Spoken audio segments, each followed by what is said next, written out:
Welcome to Framework Fortune. I'm your host Ben, and in this video we're going to get a better understanding of the stock market and how float and volume work. But to do that, first we need to understand what stocks are and what the stock market is. So a stock is basically an invisible piece of paper saying that you own a little piece of a company. Companies are able to sell these little pieces of themselves as shares on the stock market. So the stock market is basically an exchange of money for shares in a company. But let's break it down a little bit further and think about what the stock market really is. And that is a medium for supply and demand. The amount of shares offered to the public, the shares that I can buy and you can buy, are called the float, and this is our supply. The amount of shares bought and sold within a day or a certain time period is volume, and this is our demand. So supply is your float, demand is your volume. Demand is people. So your supply is basically like a product. Then the shares are the supply, so the shares would be like a product. And to understand how you can make money off the stock market, you have to understand that the shares themselves are not the important thing. The important thing is how those shares make money, and that is people. That is your volume, that is your demand.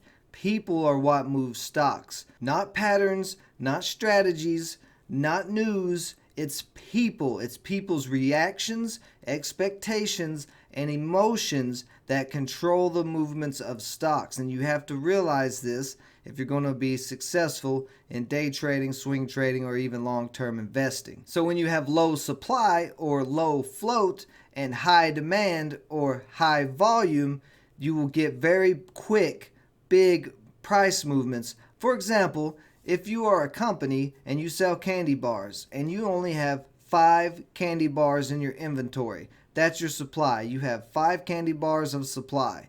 Well, let's say your candy bars are extremely good and you have 100,000 people that want to buy those 5 candy bars. You're going to be able to raise the prices. So this is the same thing with the stock market. If you have that low float, low supply with high demand, high volume, the stock price is going to rise, and it's going to rise very quickly. When you have a high supply or a large float and you have low volume or low demand, the stock is not going to move. So back to the candy bar example, if you have 100 million candy bars in your inventory and they're not really that good, so only 10 people want to buy them, then the price of those candy bars is going to be extremely low and the price is not going to move whatsoever. The same thing applies with stocks. If you have a company that has a very large float, say 5 billion shares offered to the public, you're going to need a whole lot of people, a whole lot of demand, a whole lot of volume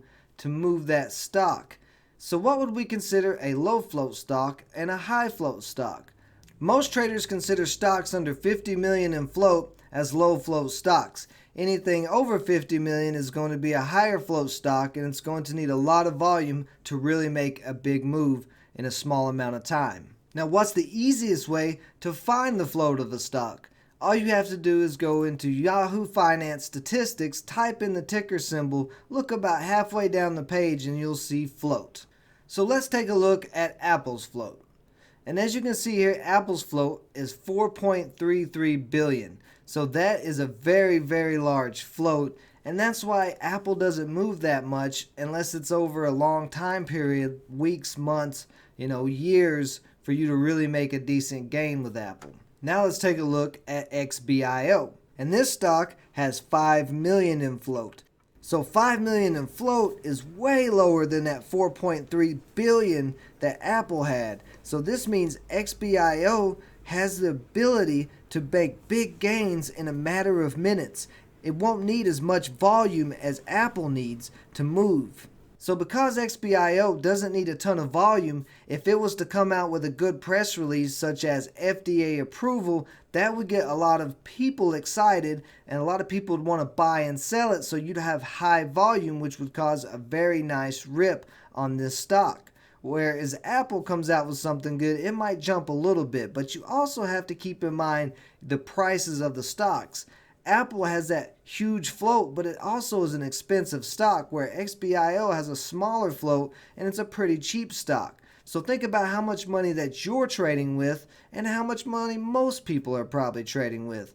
Most people are not trading with $1,000,000 accounts. They're probably trading with maybe thousands of dollars, maybe just hundreds of dollars. So buying one share of Apple or two shares of Apple and it barely moves during the day, you're not going to make any money day trading that. But if you buy 100 shares or even 500 shares of XBIO and it moves $1 or $2, then if you had 100 shares, that'd be $100. If you had 500 shares, that'd be $500. That is the difference, and that is how you're going to be able to make money trading in the markets, and what you have to understand. Now, of course, you can make some gains on some higher float stocks. If they're not too high, they're still in the 100 million range, you might be able to get a slower move throughout the day on that stock for 50 cents a share or something, and maybe be able to make a little profit there. But the biggest, quickest rips, the biggest, quickest money is on the low float penny stocks between 50 cents and $10 in price. Now keep in mind though, just as fast as these stocks can rip, they can also drop. So the lower the float of the stock, the more risk it has, but also the more reward it can have. And as you learn more about day trading, swing trading, or long-term investing, you will see that there is ways to minimize that risk so you don't destroy your account trading these lower float stocks. Now remember, we're trading people and their expectations and emotions. So whether the stock is low float or high float, it still needs some type of reason for it to move. If it doesn't have a reason to move, then that stock is not even worth trading. That stock is a pump and dump. So I hope you now have a better understanding of the stock market, supply and demand, and how float and volume work. If you want to learn more about stock market and day trading, watch this video right here. What are you waiting for?